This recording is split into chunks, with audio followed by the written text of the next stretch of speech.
The amateur team at Prospects Live recently released its top 100 NCAA players for the 2026 draft. On today's episode of College Baseball Now, we're breaking down the list. Let's get to it.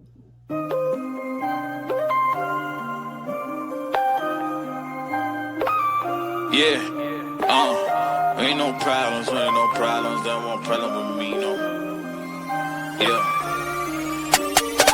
Let me talk to the chat. They know I was gone for a minute, had to BRB. Had to grab a couple wins with a DID. They sleeping on the kid, I had to do it BIG. I can never be average, and they want a problem with the boy, they don't want no static. I don't need your cosign running with God. Wanna test that, tell them what's happening. Took control, run the game. Best believe I'm shining, dog. Counting in my wins, yeah, I love it when they count me out. Off the leash, of the chain, boy, I've been a dog. Best believe I run the game, you know I'm in control of y'all. It's like magic, believe I want that static. Yeah, it's like magic, believe I want that static. Yeah, it's like magic, believe I want that static. Beat them up, knock them out. They really don't want no static.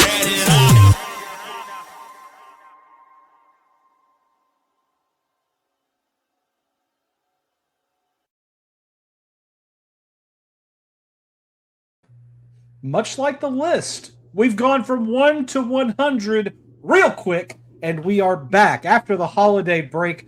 Your friends, your boys, your hosts of College Baseball Now are back with you. Glad to be back with you. Guys, the countdown is on. Less than 2 months until the glorious return of college baseball. I think a round of applause is warranted. Good. That was a good applause. Thanks, guys. Thank you. I appreciate that. We are, like I said, your hosts of College Baseball Now, starting, of course, with me, your friend, your host, your boy, Drew Wheeler. Glad to be with you, the director of amateur scouting at Prospects Live. Happy to be with you. Happy to be with these three gentlemen who we are going to introduce before we get into our episode today, starting with the gentleman on my right, Mr. JB Sebastiano. JB, you had an interesting dinner earlier. Curious if you tell the folks what you had for dinner. Yeah, we went to a little place here called Kava. It's pretty good. We got a kids meal.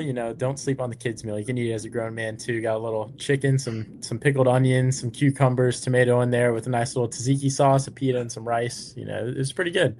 So good night for me and the girlfriend. Yeah, I love that. It's like I said to you earlier. They can't arrest you. You can eat the kids meal as a grown man. They're not going to arrest you. Exactly. Yeah. I haven't had that happen. Yeah, I haven't had that happen to me yet, at least. So I don't, your mileage may vary at home. Underneath JB Sebastiano, on the bottom right of your screen, is going to be Mr. Josh Catlett. Josh, you have been across and around the world lately. You are back in your bedroom with the old OKC flag over your shoulder. I'm sure you're glad to be kind of settled back into your familiar digs. Curious, what was it you had for dinner tonight, my man? Oh, what did I have? Oh, I went to this barbecue place. I got some burnt ends with mac and cheese and green beans. Phenomenal. It's can't speak more high praise on this place in Auburn. It's called Bow and Arrow. It's phenomenal. If you're ever in town, it's my personal favorite food spot in the entire city. So yeah, I can't vouch for that enough. Local business, gotta give a shout out. Got to give it a shout out. Let's really quickly game time. Josh, you said burnt ends, mac and cheese, green beans. Yep.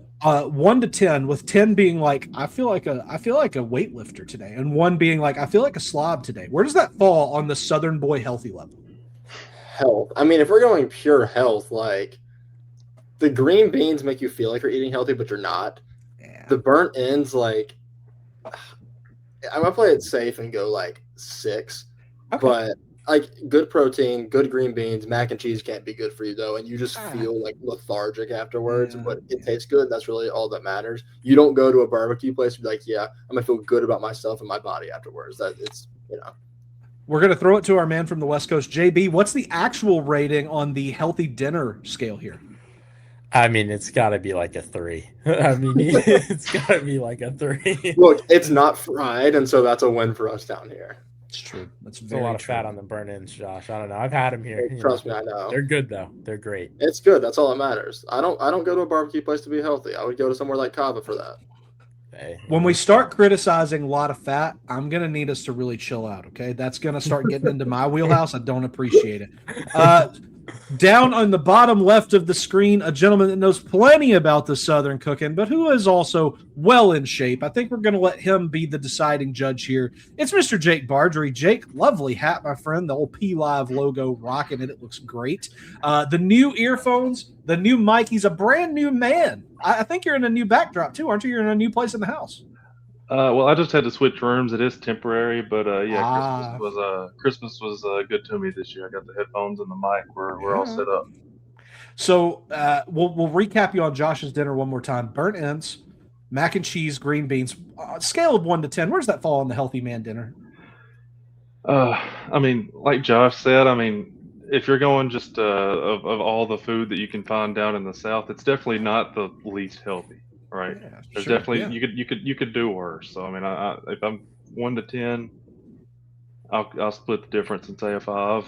Right. There you go. That's what I'm saying. Look, what were we talking about right before we hopped on to record? Bojangles. It could be way worse. It could be Bojangles. I could be getting me fried chicken with mashed potatoes and mac and cheese and a biscuit. It could be way worse than the green beans. That offsets everything. It could have been worse. The green beans did a lot of lifting. The burnt ends not being a fried entree, a lot of lifting. Jake, what was your dinner, pal? So I had a quesadilla from Wawa. It's a big thing up here. I don't know if it's everywhere or not, but it was not in Tennessee before I moved up here to Pennsylvania. So I had a nice buffalo chicken quesadilla with some salsa on it. It was pretty good. I like that. I'm kind of in line with that. Tonight was taco night at the Wheeler house. And it went down for sure. It went down for sure. Mallory made some, it's like the queso dip from Chili's. She made that as well. So it was very good. Very good. Enough about dinner. You saw it. It's written on the tin. It's written on the episode description. The top 100 NCAA prospects for the 2026 draft recently dropped at Prospects Live. It is a mammoth article featuring reports from all 4 of the gentlemen on your screen, plus another, if I'm not mistaken, 12 names. An insane amount of writers went into this, tons of talent, tons of wisdom, and we are going to be breaking down the list for you all. Guys, you know it. You've seen the format. I'm going to explain it to the people at home, so if you guys want to get warmed up, we're about to jump right into the discussion. Rather than talk about this list as a 1 to 100, it's a little overwhelming. I'm getting a little stemmy thinking about it. We broke it down into more bite-sized clusters. We're going to talk about like chunks of 10, chunks of 25, and we're really getting a little granular with some of the guys here, but we are going to read you most every name. We want to give you a reason to go to prospectslive.com, hit that subscribe button, because if nothing else for the draft content, $7 a month is such a steal. We've put out, daggum, I know Jake has put out probably like 10 articles in the last 2 weeks. We've had some stuff from Josh that's dropping tomorrow. It will be on the site by the time you read this. JB's working on an article, has been working on videos and reports. We've got a ton of content, but then beyond that, stuff for your dynasty team and fantasy, your card hobby, your pro team, what their prospects look like. A ton of stuff at prospectslive.com, not the least of which the top 100 NCAA prospects for the 26 draft. Shall we get to it, though? Let's talk about the top 10. Gentlemen, I'm going to go through the list. Number 1 might surprise some people, a little-known prospect called Rock Chalowski. He is apparently a shortstop from UCLA. People say he might be the best college shortstop in a decade. I think I've hit all of the talking points. We're well aware of who Rock Chalowski is. You saw his exploits as a freshman. Last year, only improved. The Golden Spikes winner. He is the 1-1 with a bullet right now, if you ask anybody. Let's move past him. Number 2, Drew Burris, outfielder from Georgia Tech. Number 3, Christopher Hakopian, shortstop, ? From Texas A&M. We'll get into him in a minute. I know we've got some big fans, a couple of guys that may not be as big on Hakopian, but there's several like that, especially in the top 10. We've got some fluctuants amongst the team. Number 4, new movement, Cam Fluke, right-hander from Coastal Carolina. The old Chancleteers have their ace at number 4. Derek Curiel from LSU is going to come in at number 5. AJ Gracia, the Duke to Virginia transfer in the outfield, number 6. Number 7, Liam Peterson of Florida, the right-hander. Number 8, another controversial one in the middle infield, Justin LeBron, the Alabama shortstop. Certainly the flower in the Alabama dump heap there, that team might say. Number 9, Jackson Flora, the right-hander from UC Santa Barbara. And number 10, Ace Reese, Mississippi State's third baseman. Guys, we've had some fluctuation, a lot of movement in and out, up and down. Not a lot of drastic movement amongst these 10, but we had guys come up, had some guys settle down. My first question, and it's a controversial one, I know. Which of these guys has the best chance to usurp Rock Chalowski as number one? Now, wait, guys. I realize this is unlikely. As of right now, we're sitting at January 7th, 2026 when we're recording this. Right now, I'd say every one of us are probably 90% sure Rock is the 1-1, unless we see some catastrophic stuff happen this season. But let's just imagine who has the best shot at unearthing Rock as the 1-1. Mr. Catlett, we are going to start with you. Pitch your case, make your case to the judge, sir.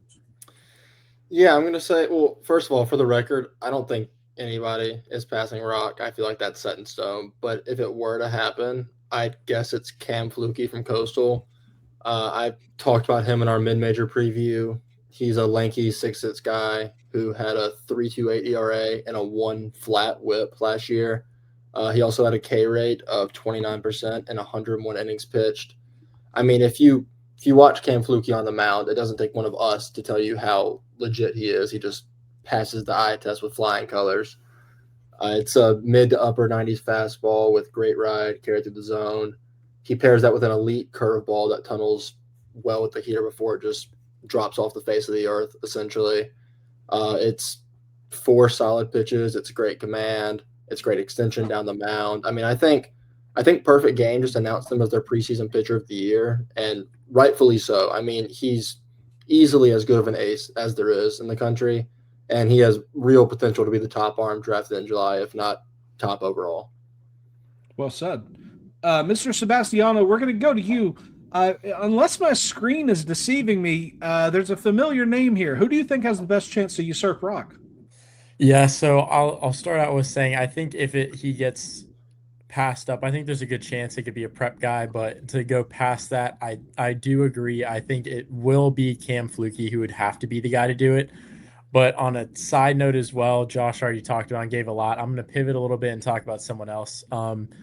Jackson Flora, I think, is someone that's intriguing in that conversation as well. Another arm for a different demographic. And I think from the standpoint of saving money, I think Flora would do a better job at that than Cam Flukie. Flora's coming from UCSB, another mid-major program, but he's probably going to be the starting pitcher 3, maybe 4 on a lot of people's boards overall in the draft. Probably 3 for most college boards. He's a guy that's got a lot of interesting characteristics, and he's got a lot of the same stuff that you're going to see with Flukie. Just he's not as big. He doesn't have as much of an outlier stuff, but he's got a lot of elite characteristics that teams are going to like. So I think Flores, a guy, could save him a few $1 million like Willits last year if that's the route they go. But that's kind of my thoughts on it. Interesting. I think that's certainly an interesting approach you could take, and I could see where Flora might be that cost-cutting demographic that could still give you arm with outlier traits. Certainly. Good call, JB and Josh. Jake, I know you have got a bat here. That's a bold take, man, but I think that if anybody could have this talent to maybe one-up Rock a little bit, you may have the guy. Tell us about him. Yeah, I did go with Drew Burress, and I'll keep it, short and sweet with him. We've talked about him a lot. Played for Team USA this summer. He was kind of the consensus 1-1 before Rock kind of exploded onto the scene.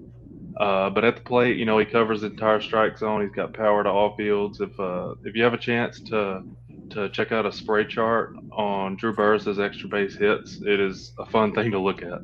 But he pulls his hands inside, he dips and drives the ball. When he gets his A swing off, it's a really pretty thing to look at. His bat stays in the zone for so long, it allows him to adjust even when he gets kind of caught out in front or his timing's a little bit off. And defensively, he's one of, if not, the best defensive outfielder in the nation. It's plus arm, plus athlete. He's an all-tool player, and if, like you said, if there's a bat that could push for Rock's spot right now, I think it's Drew Burress. Well said. Very interesting. And for those of you keeping track at home, I may or may not have over the break pulled a Drew Burress relic auto card. Very proud of that one. Maybe it'll get uploaded to the Twitter machine sometime here soon. But let's move past it. Let's talk about the guys from 11 to 25. Guys that are going to round out the first quarter of the list. I'll read through those for you guys at home. Number 11, Gabe Gackle. Right-handed pitcher for Arkansas, number 12, Logan Hughes of Texas Tech. The outfielder got a big boost in this list.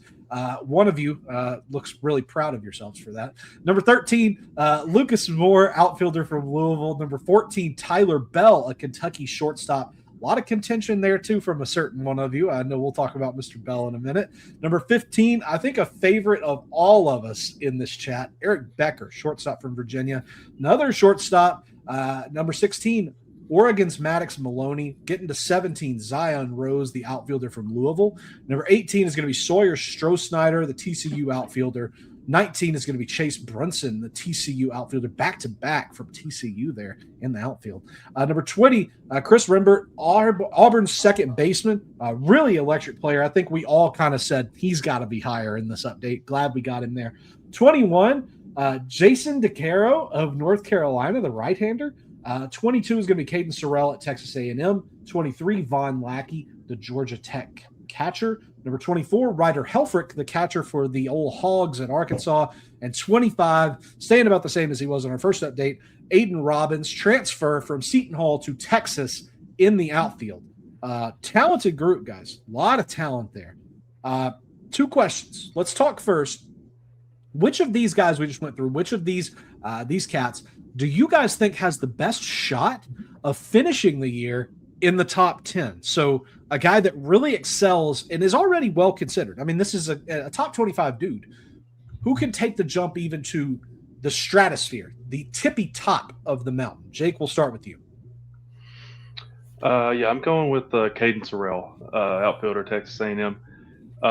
His 2025 season, it was cut short about halfway through. He had a few injuries, a hand injury, also missed some time with a hamstring.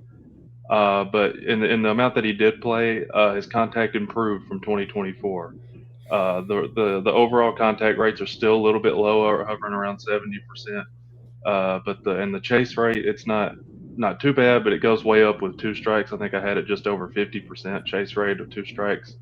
But the name of his game is going to be the power. It's big raw power, plays in game, and with the way that his contact quality improved from last year, I think that's his best chance at carrying him up boards this year. Defensively, he's likely going to be a corner outfielder, but overall, the defense, the arm, athleticism is going to have to prove themselves again after his injuries. But he's got a lot of fun, raw tools, and I think he could definitely make a push for being in that top 10 if he comes back, as I think we should expect him to. What do you think the odds are of him doing that, Jake, if you had to put it on like a 0 to 100 scale? 0 to 100? I mean, yeah. Like I said, it's tricky with the injuries, but I mean, I've put him at, I don't know, 70-ish%. I think I think that's a fair. It may seem a little high, but I mean, it's a lot of raw tools there. But if they all get proven, who's to say he's not going to be in the top 10? Well said. Hey, I can't argue with that. That's awesome. We are going to go to JB. Which of these cats that we just talked about in that 11 to 25 range do you think has the best shot of finishing the year in the top 10, JB? Yeah, well, he's a number 14 on our board. I personally have him at number 4 on my board that's going to come out very soon, and I'm going with the switch-hitting shortstop from Kentucky, Tyler Bell. I got to see Bell in person this summer at Team USA when he was here for trials, and he's really impressive. I mean, him and Shalowski gets praised every day for how great his defense is. Tyler Bell went neck and neck with him every single drill that they did. They both looked incredible out there. So defensively, I think Bell's a sure thing to take a shortstop and play Gold Glove defense. Also, it's hard to find a switch-hitting bat that would hit the top of the order like Bell with athleticism and power. He doesn't really have a drop-off in production from either side as a switch hitter. Produced exit velocities up to 110 is the max, 90th percentile of 104. And also, he really excels at pulling the ball in the air. He had a 45% pull air rate last year. Tyler Bell is a guy that he's just really interesting for a lot of people. And I think that Tyler Bell has a really good chance of shooting up boards with all the factors that you have there. It's a rare profile you don't see. Did you say 45% pull air rate? 45% pull rate. I should have said that. But, he's a guy that really knows how to hit the ball hard, and he really makes a lot of plays for himself up the middle as well. So it's a very intriguing profile you don't see as a switch-hitting bat for a shortstop. Definitely. Absolutely. I'm glad you mentioned that you have him at number 4 on your personal list, because that does show the variance that comes with such a loaded class. I know that we've all kind of talked about it in passing, but we can say it with certainty, guys. This is such a talented college class in such a loaded class in general for the draft. So, yes, absolutely with you. And Bell, certainly a top 10 talent. Just in this update, didn't quite make it in, but obviously we'll have more updates. We'll see where he falls as the year continues. Mr. Catlett, which of these gentlemen do you think has the best shot of finishing the year in the top 10? And I will preface that by saying you've already seen this. You've spearheaded the ascension of this gentleman quite a ways already. But go ahead, make your case. Why is he a top 10 player in your mind? Yeah, I'm pretty proud of this one, getting him up higher on the list. I know I talk about him a lot, and I swear I'll try and make this the last time before we preview the Shriners Children's Showdown, whatever it's called, in Arlington for opening weekend. But Logan Hughes is the easy answer here for me. I mean, I've been banging this drum for a while. I don't plan on stopping anytime soon, if we're being honest. He's my number 8 overall prospect and has a chance to finish there on a lot of people's boards by July, I think. He's slated to play in left or right for Texas Tech this year because, admittedly, the defensive value might be the issue on the profile. But I'm going to focus on the bat, as I tend to do according to JB. He was the backbone of their lineup last year, straight up, batting .327 with 19 home runs and 58 RBI, and he looks to play that same role this year. I mean, look, I don't want to bore you all with a bunch of numbers, but the guy has great feel to hit. I think it's plus power. So a couple of my favorite metrics last year to back up that power claim are a 107 90th percentile exit velocity and an 80% hard hit rate against high fastballs. He also only whiffed against 15% of secondary pitches, which is wildly impressive. You know what? I'll wrap up my spiel here. I think I've made my stance here very clear. Proud of getting him higher on our list. We'll see if it pans out this season. I sure hope so, or else I'm going to have to backtrack on a lot of stuff. Well, yeah, you would have to backtrack quite a bit. But, for your spiel, and you said you didn't want to bore people with numbers, I'm going to implore you guys, if you at home want Josh to bore you with the numbers, if you want all of this granular nitty-gritty, comment it down below. Let him know you want the nitty-gritty. You want the facts. You want the boring details. If you know me in real life, boring you with numbers is my thing anyway, so I'd be happy to do it with someone on Twitter or whatever, too. Just don't hesitate. Perfect. Excellent. We'll keep it with you, Josh, for my second question here. Of these guys in the 11 to 25 range, who's the country sleeping on most right now and why? Yeah, I mean, he might not be necessarily slept on nationally, but I feel like the circles that I'm in, I'm one of the only people really vouching for Maddox Maloney from Oregon compared to the other shortstops in this, range. And when I say this range, I mean, I'm grouping LeBron, Bell, and Becker into that group, not guys like Rock and Hakopian, obviously. But of those guys, I think you can make a real argument for Maloney having the best defensive value counterintuitive to what JB said 2 minutes ago. I think he's got soft hands, he's got quick feet, great range. I think it's one of the few profiles where the defense has the chance to be so good that it elevates him higher than he should be on my list. I mean, I've got him at number 10 right now. So, I mean, the pop might be a bit of a concern for some people, but he still did have a 15-homer season last year. He's got really good feel to hit. He pulls the ball in the air well, doesn't swing and miss a ton in the zone. I mean, my favorite number for him that we just got done talking about numbers, how much I love boring people with numbers, an 1143 OPS against breaking balls is ridiculous stuff, which that might be more of an indictment on the state of Big Ten pitching, but I digress. I don't know. I think he's got a real shot to catapult higher than a lot of people have him at the moment. Absolutely. Hey, well said, man. That's a one for you at home. If you're sleeping on Maddox Maloney, wake up. He could be very talented, sneak into that top 10 just as easy as some of these other dudes. JB, we'll go to you. The United States of America is sleeping on this guy, but the alarm's going off, and it's JB saying, who is it? Yeah, so I'll give some credit to Josh here. We did have a chat a little bit ago about, TCU and some players that they had, and he brought up Chase Brunson to me, which, I like Chase Brunson, but then he got me to do a little deep dive on Chase Brunson, and once I did, it really, really surprised me. Strossnyder's a guy that everybody hears about due to the athleticism, and he's a left-handed bat and all that, and the profile is great. Everybody loves that in the draft, but Brunson, despite being right-handed, he really provides a lot of the same tools. And a comp that I made to Josh, and a lot of people can look at home, is I compare him to Wyatt Langford. Langford, very similar swing mechanics, very similar how they work. You watch it, and the production, it's fairly similar as well. Brunson produces really high EVs, not as much whiff as Stroh. He's a great athlete as well. I think you give him a chance to play center. He's probably going to be a corner guy, but you give him the chance to play center at the next level, like some other guys that I've liked before. But I think Brunson really has the stuff that you need to shoot up a draft board, and he is a first-round caliber talent, in my opinion. So despite Stroh getting the hype there, I think Brunson's a guy really to look forward to. Interesting.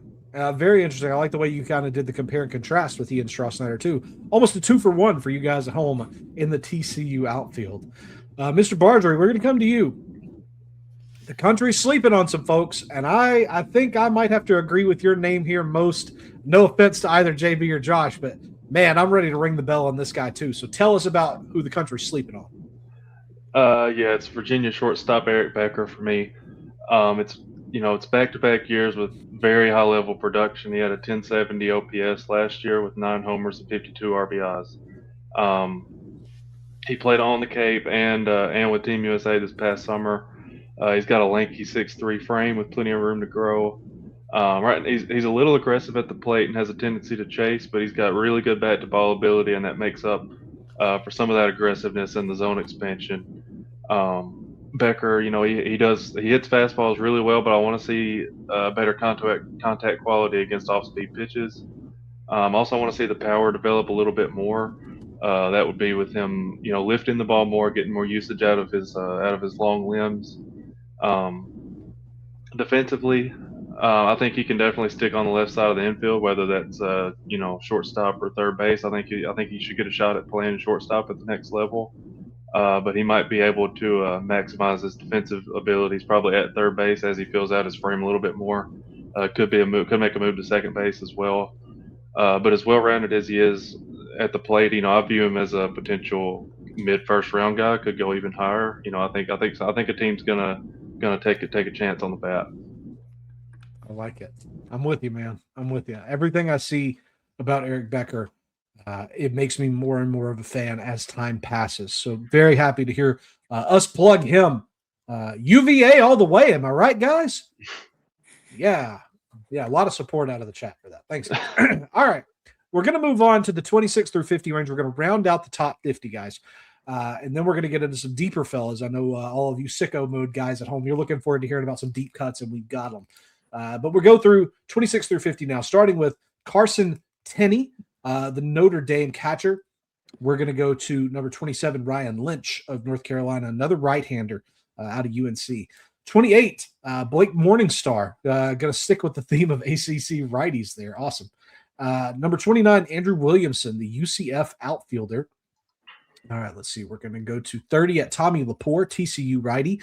Number 31, Cole Carlin, Arizona State lefty. 32, one of my favorite guys in the whole class thus far, guys, Brady Ballinger, the first baseman at Kansas. Love that guy. 33, Owen Kramkowski, right-hander from Arizona, getting a lot of love in various places.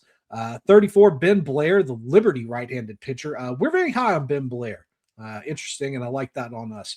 Cole Treba at number 35, UC Santa Barbara lefty. Stephen Milam debuts on the list. LSU shortstop at 36. Tegan Coons, the Tennessee righty at 37. Trey Beard, the lefty, now with Florida State at 38. Joey Volchko with Georgia, the righty at 39. Aiden Kanak from Clemson, righty at 40. Jack Natilli, Cincinnati catcher, 41. 42, Luke McNeely, Florida righty. 43, Jaron Adventula, Georgia Tech now, second baseman. 44, Caden Bogenpole of Missouri State. What's the mascot at Missouri State? Y'all remind me. They're Bears. Bears. Yeah, Bears. Bears. He's the Bear, Caden Bogenpole. Shane Sadal of A&M, Texas A&M, the lefty. We do love our maroon Kool-Aid here at Prospects Live. Shout out, James. 46, Ethan Kleinschmidt, the lefty from Oregon State. 47, Gavin Grahovic, Texas A&M third baseman. 48, Henry Ford, Tennessee outfielder. 49, Ethan Norby, the lefty from East Carolina. And at number 50, Alex Hernandez, Georgia Tech second baseman. Guys, I mentioned it a minute ago with Stephen Milam, Milam, Trey Beard, Jack Natili, Shane Sedal, they debuted on our list, which means they weren't on our original top 50, and then they popped into the top 50. So they took somebody's spot. Impressive.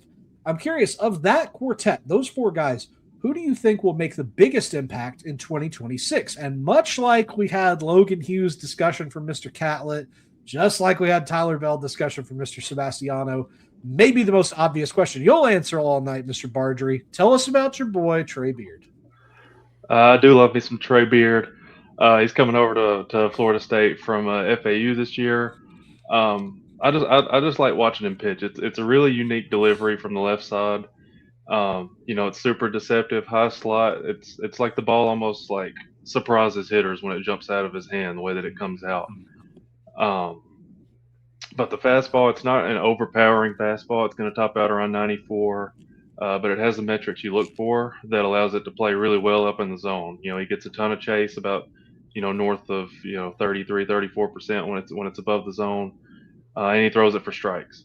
The slider is low to mid 80s. He doesn't throw it a ton, but he gets a good amount of depth and a lot of chase with it.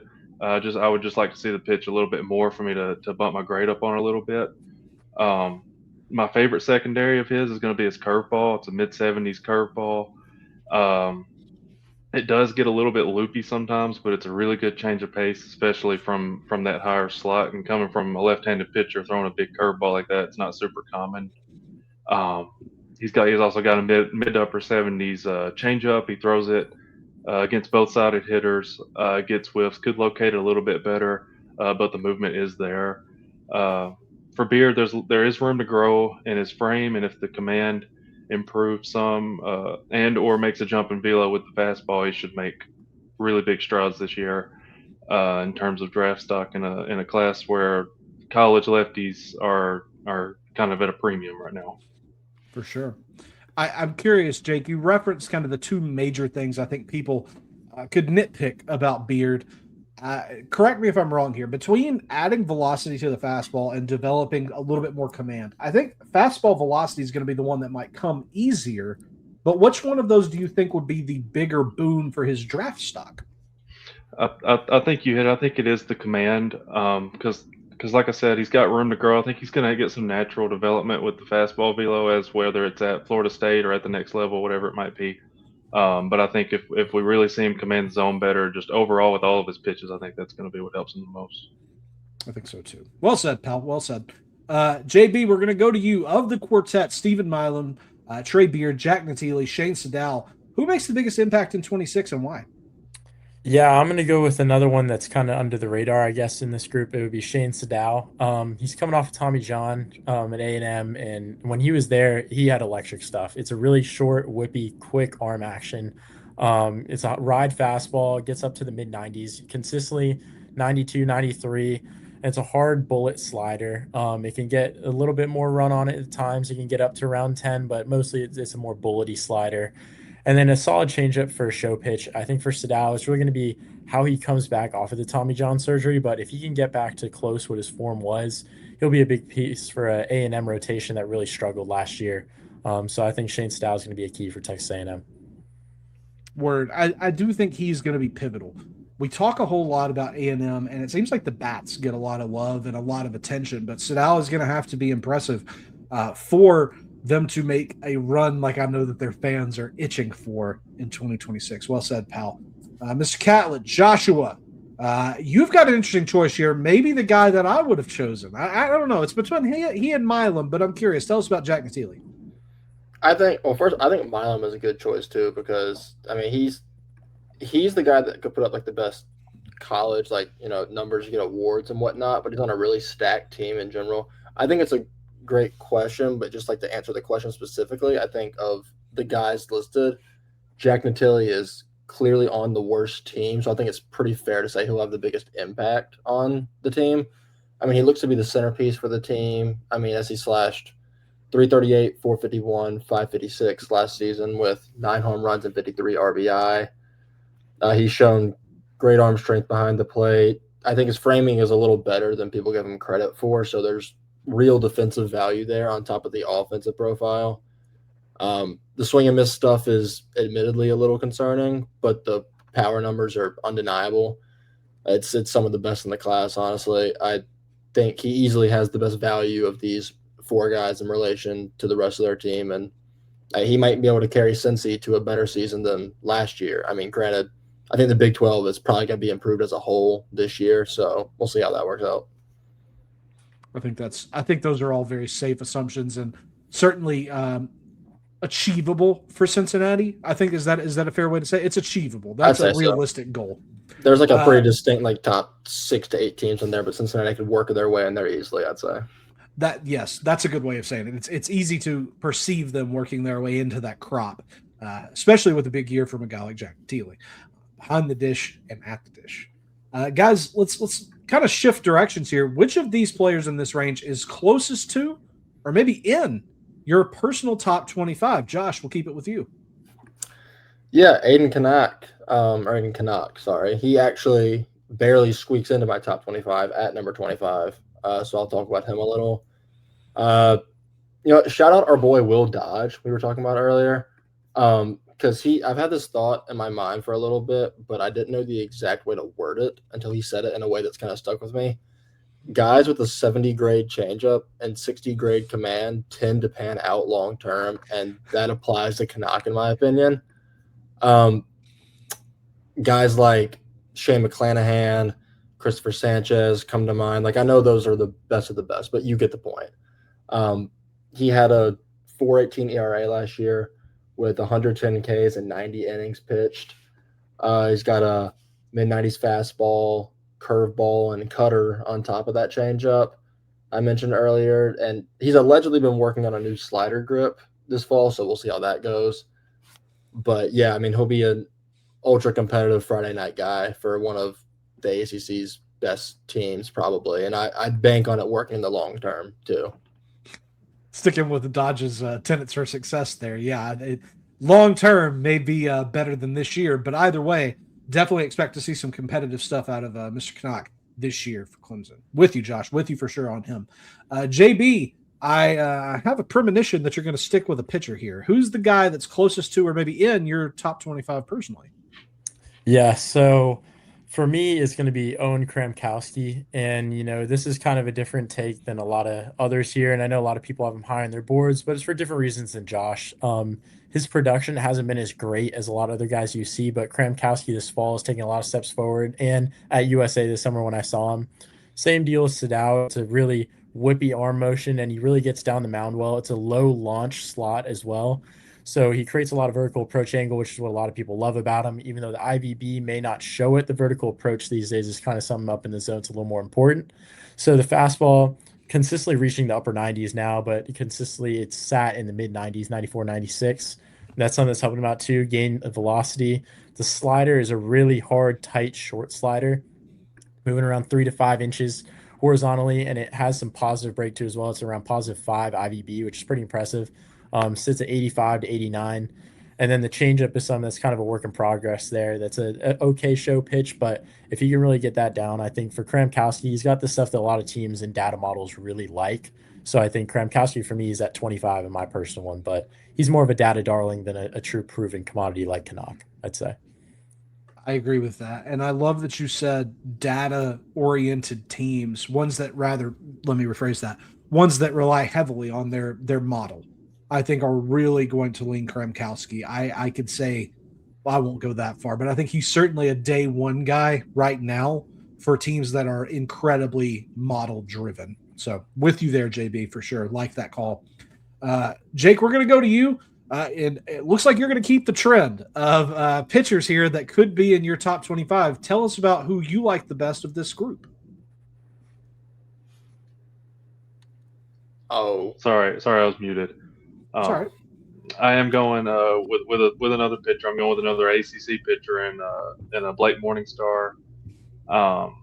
He had 79 innings, 3.87 ERA, 32 walks, 93 strikeouts last year. He's got a 5-pitch mix with a lot of starter traits. The fastball gets low to mid 90s, top 97. He's also got an upper 80s cutter, a mid 80s slider, low 80s curveball. I can just keep going. I would like to see more of a speed difference in the secondaries. Everything kind of comes out the same speed. I didn't mention the changeups, mid to upper 80s too. Everything's in that mid to upper 80s range. But just the amount of offerings that he has makes him effective. Um, he's got a workhorse body, 6'4", 230. He's able to go deep into games, and he was seemingly getting better down the stretch last year. And another proven productive season at Wake should solidify him belonging in this next tier of college arms after those top guys. Well said. I don't remember which start it was, but last year I watched a Morning Star start and left thinking, man, this kid is just a freak. He's so good. And like you said, starter's body for sure. The arsenal is there. I'm with you. Developing the velocity bands and kind of strengthening the difference between them is going to be humongous for Morningstar. But if he does it, I think he will absolutely be kind of at least on the cusp of that top 25, if not right inside it. So, Jake, I'm with you there. All right, guys, we have talked about the top 50. At this point, we're not going to give you every name. We want to encourage you again, go to prospectslive.com, check out the article, but we are going to talk about some guys in the 51 to 75 range, and then again in the 76 to 100 range. So, guys, we'll talk first about a pitcher. Since y'all just want to talk about some pitchers, we'll stay on the pitcher train. Who is a pitcher in this range that you really dig and why? Jake, we'll keep it with you. Like you said, another pitcher. I am going to start breaking it up. I am going to have some bats later on. But right now I'm going to go with Ricky Ojeda, lefty from UC Irvine. He should start for Irvine this year. He's a little bit undersized as far as if you're looking for a professional pitcher. You don't see a lot of 5'11", 185 lefties in the big leagues, but he's got a lot of starter traits, good command, good pitchability. The fastball, it's usually in the low 90s. It's coming out top 96, and he throws it a lot. He throws it like way more than he throws any other pitch. His most used secondary is going to be his curveball. It's like an upper 60s, low 70s curveball, but it's a big whiff getter, and hitters just beat it into the ground whenever they make contact with it. I don't think he needs to necessarily throw that for a ton of strikes because it plays so well off the fastball. Guys are going to chase it. He didn't throw his slider very much. It's coming in the low 80s. It's kind of a cutter-ish slider, I guess you could say. It wasn't super effective in getting whiffs or chases when he did throw it. But if he could find a little bit more depth on that, that could be a much better weapon for him. He's also been developing a low 80s changeup. But last year he had 83 strikeouts in 66 innings with a 3.55 ERA. And if he repeats that production with a little bit of control improvements, he could really fly up boards, like I mentioned with Beard, where good college lefties aren't super common in this class. Not really. There's room for somebody to make a mark and stand out. And you're pointing out a lot of the good ones tonight, Jake. Thank you, buddy. From 66, Ricky Ojeda, we're going to number 56 to Mr. JB Sebastiano. You yourself, JB, you're not ranked number 56. You'd probably be 2, maybe 3, I guess. But you're talking about number 56, Jake McCoy from South Carolina. Not the Carolina you tend to talk about, but I'm curious why you like McCoy. Yeah, well, I'll open up with Josh Stoll, my guy from the ACC earlier, so I had to pass it off, and I'll leave it to him to talk about him. But I took Jake McCoy, a guy that's really a big Cape standout this year. McCoy has really struggled during the regular season at South Carolina, but he looks to take the Friday role and really take a jump with the strong Cape performance. He had some command. The fastball gets up to the mid-90s. Not really metrically crazy, but he does have a low release at 5.2, which really helps it jump on hitters and create that vertical approach angle that you like.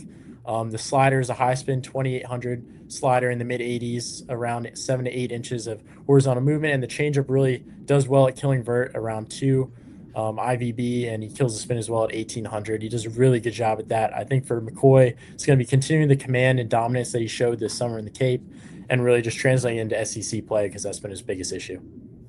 I think you nailed it, man. I definitely going to be, how can I carry this Cape performance into the regular season for McCoy? And he's going to have a tough road to hoe in the SEC, but he has got talent. We'll be interested to see what he does in 2026. Josh, we're going to go to you. The gentleman that you have got to talk about, 2 players down from McCoy at number 58. Tell us about Wes Mendez. Yeah, I seem to be taking all of JV's guys and all these things we do as we start doing predictions for the season down the year. Like all these drafts in the next couple weeks. I'm going to try and keep that up. Don't you worry. I've been on the Wes Mendez train for a while now, and it's for similar reasons that I talked about with Canuck, honestly. His fastball might not be as fast as some of these other guys in this range, but he's just got a filthy changeup that he improved last year that plays off the fastball really well from a velocity and movement standpoint. He also has a slider and curveball that he mixes in there. Admittedly he has issues controlling those, or he has in the past, but like it's lights out stuff to righties specifically. He looks a slot right into the Saturday spot behind Trey Beard, who's another guy with, in my opinion, a nasty changeup in that Florida State rotation, but just for different reasons. I understand the hesitation here, but like I'm willing to take a chance on a guy as athletic as Mendez, whose velo is probably due to tick up soon. Yeah, that's certainly fair. Yeah, I think changeup guys is going to be a Josh demographic we're going to have to watch out for this year. Get used to that. I think we're going to have to maybe do a Josh changeup guy counter. You in the comments keep up with that at home. Josh, we will stick with you talking about hitters in this 51 to 75 gang. Curious who you like of this group and why. Yeah, this is one of my favorite guys that I've talked about. I don't know about on here a lot, but in general I have. I'm very much into Alex Conover from Oklahoma State, the most of this range. I've got him all the way up at number 40 on my list, honestly. I don't think I've seen him that high anywhere else. I wrote about him in an article for our website, and I cited his 66% hard hit rate and 34% barrel rate last year as like the main selling point. It's like he's got a super projectable build, so that pop could improve in the future. Even he had a 988 OPS in the Appy League this summer after posting 843 OPS last year at Oklahoma State, and I think that'll improve for sure. He plays a solid corner outfield with a good arm out there, so I don't think that's going to play too much of a role or like too big of a role into his draft stock. His strikeout numbers are going to have to improve for sure, but I think he'll shine in an already star-studded outfield for Oklahoma State this upcoming year. It's one of my favorite outfield groups in the country, and I think he's going to draw a lot more attention as Oklahoma State makes a run. That's safe. I mean, obviously he will shine as Oklahoma State shines, I think is what you're saying, and I'm definitely with you there. He's a guy that could see a lot of attention to come, maybe like even March, April. I think he's going to get a lot of shine, hopefully. Yeah. JB, we'll go to you. Conover was ranked at number 54 for us. Is it a coincidence that you chose number 53 to talk about? Just one better than Josh. Tell us about your guy. Yeah, so I took Trey Broussard. For me personally, I have him 37th on my upcoming college list is coming out. And Broussard really, he's a very intriguing profile once again. Like Josh talked about him being bat first, I'm big on the athleticism and a lot of those tools coming in. So that's where Broussard plays in here. He had 31 swipes a year ago, and also he's no slouch with the bat. He had a 104 90th percentile EV along with a 109 max.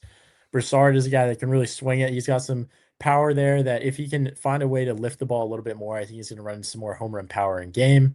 But he's a guy that really had a great season last season, should stick in center.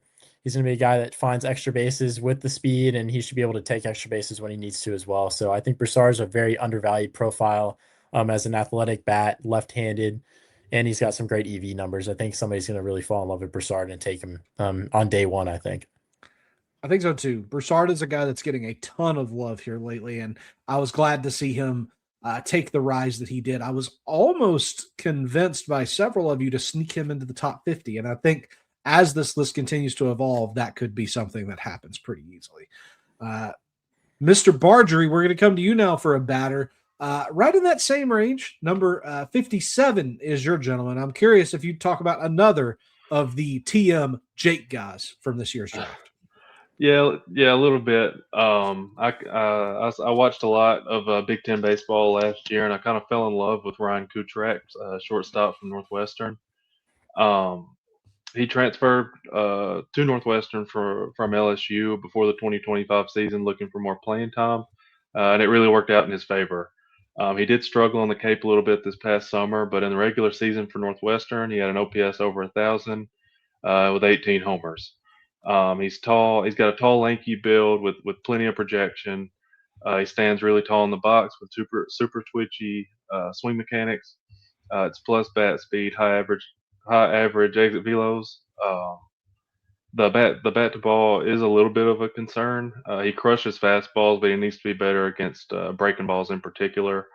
Um, Defensively, he's average to slightly above average at shortstop. I think he should definitely get a chance to stick there, but he's got an above average arm, and as his body kind of develops a little bit more, he could make a move to second or third base. But I think Kutrek has around 3 to 5 upside if everything goes as planned this year. Love that. Hey, that's awesome, man. Kucherak's a guy that I think I'm gonna associate with you throughout this whole draft class, Jake. You have talked about him a lot, and I know that you're a big fan of what he did last year. And like you said, the move from LSU to Northwestern is one that has paid off in spades for him thus far. So good on him. Looking, guys, at the final quarter, 76 to 100 of the list. There's some names here, boys. There's some good dudes even down at this point of the list. We're going to kick it into overdrive.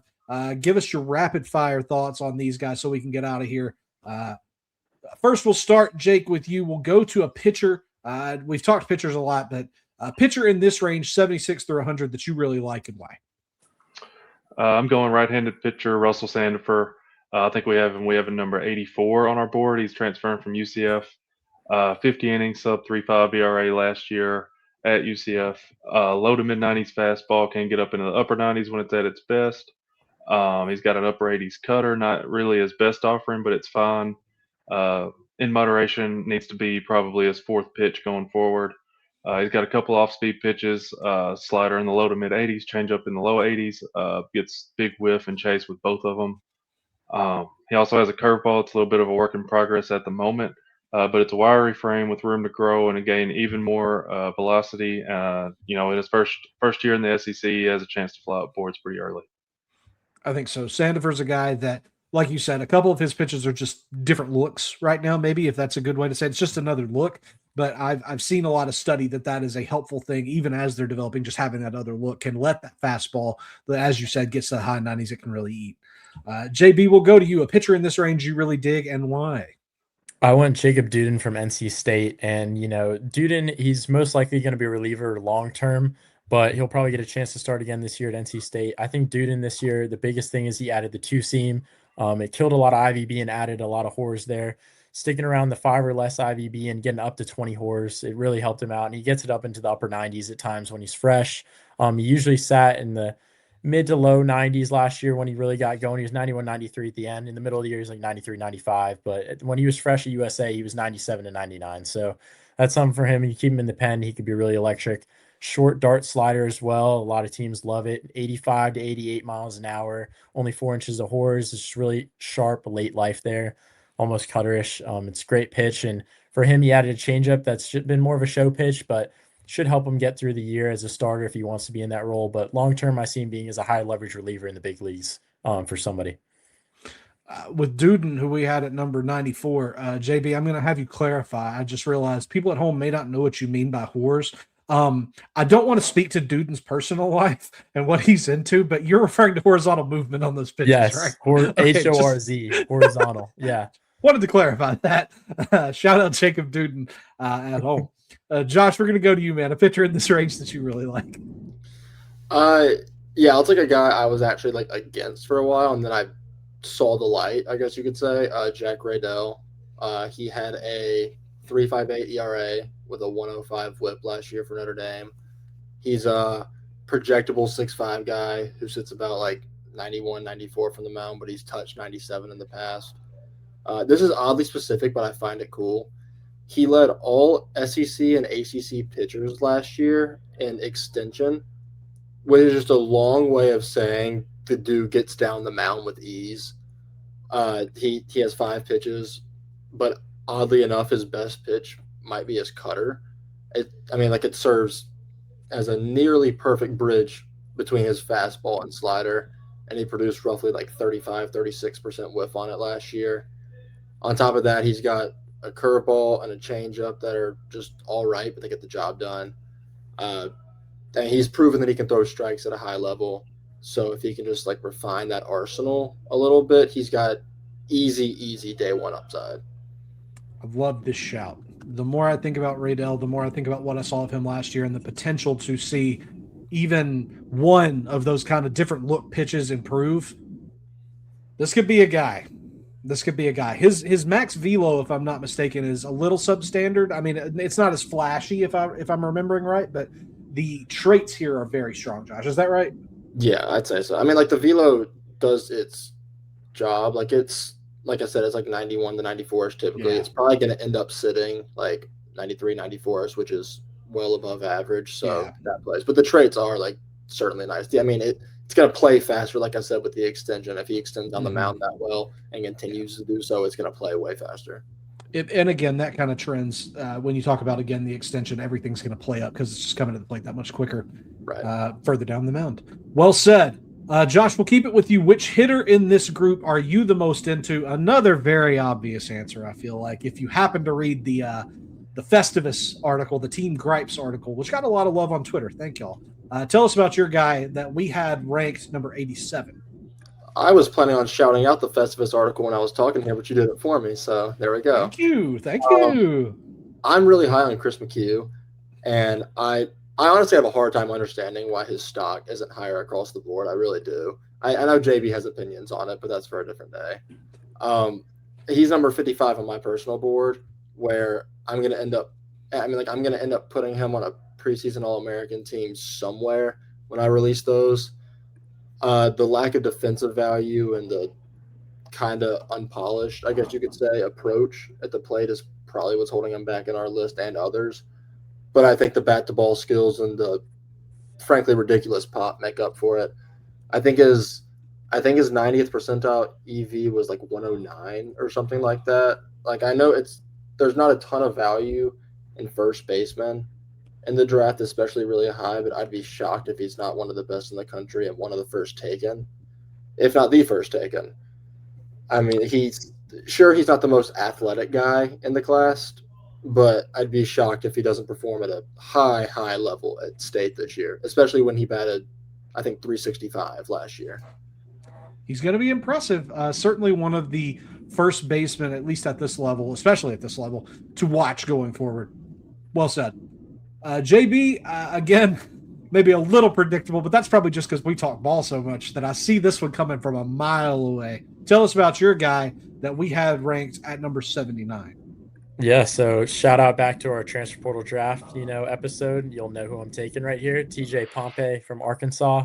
He transferred from Texas Tech, got out of there and kind of got into a better situation, I think, at Arkansas for himself. And if he can produce in the SEC with the power numbers we've seen, I think for Pompey, the sky's the limit. The chase is really something that's been concerning with him, and he's worked on it to get a little better. The strikeout rate is still at around 30%. Going to concern a lot of teams, but Pompey with a 90th EV of 105 and a max of 111 is really something that a lot of teams are going to drool over. Dude hits the ball really, really hard. We saw it last year at UNC, and he honestly has a chance to play shortstop if he was given the opportunity. He's a big guy, but as a prepster, he was a better shortstop than anything, and he kind of struggled adjusting to third base to Texas Tech. So he's an interesting candidate to move back to shortstop and definitely have a high ceiling with the power.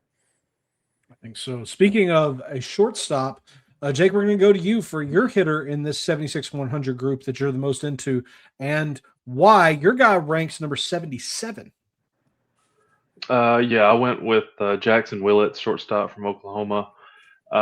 It's obviously well known. He's Eli Willits' brother. Last year, he hit for a 305 average, 9 homers, and he had 13 stolen bases as well. A little bit of a power speed combo. And he also performed very well on the Cape this summer. OPS over 1,000, and he walked twice as much as he struck out. But Willits, he's a switch hitter, can really hit from both sides. He's been a little bit more productive from the left, but he's got professional swing decisions from both sides. I would like to see some power improvements overall from either side of the plate, as he's got the size to do so. But defensively, I think he should get every chance to stick at shortstop. I think that's where he's probably going to play this year for Oklahoma. But he would also do just fine, probably moving to second base if that's what it comes to in the future for him. But true switch hitters don't just grow on trees, and if he hits again and builds off his strong Cape performance, he could move up pretty fast. He really could. Willits is one of the guys that actually had a little bit of a slide. He was a top 50 guy that slid to 77th. If I'm not mistaken, maybe the biggest slide. And that's interesting, especially because we have been so forgiving and rewarding to strong Cape performances. So interesting. Excited to see what he does coming up. Jake, it's not far from now. Just a couple more weeks and we will have college baseball action. Guys, we are running a little short on time. So I'll say this. Let's shout out one guy each that didn't get ranked in our top 100 that you personally are really into. One name and where they play. Name, position, and school. Nothing else. And if you want to know more about these guys, drop a comment down below and we will tell you about them. Jake, who's your guy? I'm going to go with Joe Tiroli. He's an infielder. He's been tucked away up here in the Northeast the past 2 years at Ryder, but he's going to Virginia this year, and he should get every chance to start every day for them. Well said. JB, same vibe. Guy that's not in the top 100 that you're really into. Yeah, I'm going with the Duke transfer, Macon Winslow, who's at UNC now, catcher. I think he's gonna perform. Shout out Macon, our favorite player. Josh, your guy in this range. I didn't even notice Tiroli's not in our rankings, or else that would have been my pick. I'm going to go with Cody New, left-handed pitcher at Cal Baptist, a school that we just don't talk about on this pod very often. Oh. Don't talk a lot about Cal Baptist. You're right. Cody New is he's going to be an interesting guy to watch in this cycle for sure. Guys, awesome episode. And again, we have to emphasize that if you want to see this list with full scouting reports for all 100 players, it's an incredible read, so deep, so good of an article. ProspectsLive.com memberships start as low as $7 a month, where you can get all of our draft content. And as we said, it is numerous. Speaking of content, these boys are working on it, so I'm going to let them tell what they're working on and where you can find them on social media between our episodes. Jake, we'll start with you. Yeah, the conference previews have been rolling out way faster than I kind of predicted they would be. But a lot of work goes into them. I think we have about 10 or so of them up right now. I'm currently working on the CUSA right now. Should be the next one. Hopefully I have that out by this weekend. But yeah, give those a read if you haven't already. CUSA, that one's going to be fun. Man, I'm kind of itching for that one now. Real quick, Jake, who are we looking out for in Conference USA this year? It's got to be. Go ahead. No, go ahead. What were you? No. I'm not gonna spit in Picasso's face when he's about to paint. Go ahead, paint. I think the team to beat is Dallas Baptist right now. Ooh, very nice. Okay, love it. JB or Jake, I'm sorry. Where can people find you on social between episodes? You can follow me on Twitter, X, whatever, at Jake Barge. That's where I post all my work. Love it. JB, what are you working on? Where can people find you? Yeah, we're working on finishing up the stock risers article for the middle infielders, and also kind of working on some reports that we got for the upcoming prep list. So, foreshadowing there. On Twitter, you can find me at JB_Sebastiano. Got some posts that I'm trying to work on now to give you some takes, kind of like Josh and Jake have been doing. So, yeah, hopefully there'll be more of that soon. Yeah, you guys have been posting the takes. I'm a big fan of that. Good work as well. Looking forward to the infielders article we were talking about. That's going to round out that series, if I'm not mistaken. It's going to be a well anticipated way to finish that group of articles. Josh, where can people find you, and what are you working on right now? What I'm working on at the website, I have an article coming out. It'll be released by the time that this is out, but I went to a little small mini showcase over across the bay back home that I wrote some scouting reports on. I should have an article out about that. Twitter, you can follow me at JoshCatlett3. I've been texting y'all about some graphics I'm trying to get together. I'm going to be posting some preseason All-American stuff, like preseason rankings, like that kind of stuff. I'll be posting that out there. We are, I can't count like this in my head, 30-something days away from the season. So it's approaching fast. I'll be pumping out stuff just like you'll see me on here. Take that to the bank. Numbers you can't get anywhere else. Numbers that don't lie. 30-something days. And that's facts. Precise. I said earlier, I'm the numbers guy. You can't get this stuff anywhere else. Can't get this anywhere else. Hey, that's why you get paid the big bucks, Mr. Catlett. I love it. And if for whatever reason you want to follow me in between our episodes of College Baseball Now, you may do so on the Twitter machine, on Blue Sky, on Instagram at DrewIsOK. Again, want to advise you, prospectslive.com, the best value for your baseball habit anywhere. That's from Dynasty Baseball to cards to your pro team to, of course, amateur scouting as it comes to the MLB draft and as it comes to college baseball. I can't think of a better place on the internet to find your content than with this very talented team of these guys, and the ones that aren't listed here, that aren't on here, that are incredible, the least of which is me. And that is a good place to end it. Thank you so much for your time and energy joining us today on this episode of College Baseball Now, covering the top 100 NCAA names for the 2026 draft. We will be back later in the month. Can't wait. But until next time, want to remind you guys to be nice to yourself, be nice to each other. We'll see you down the road.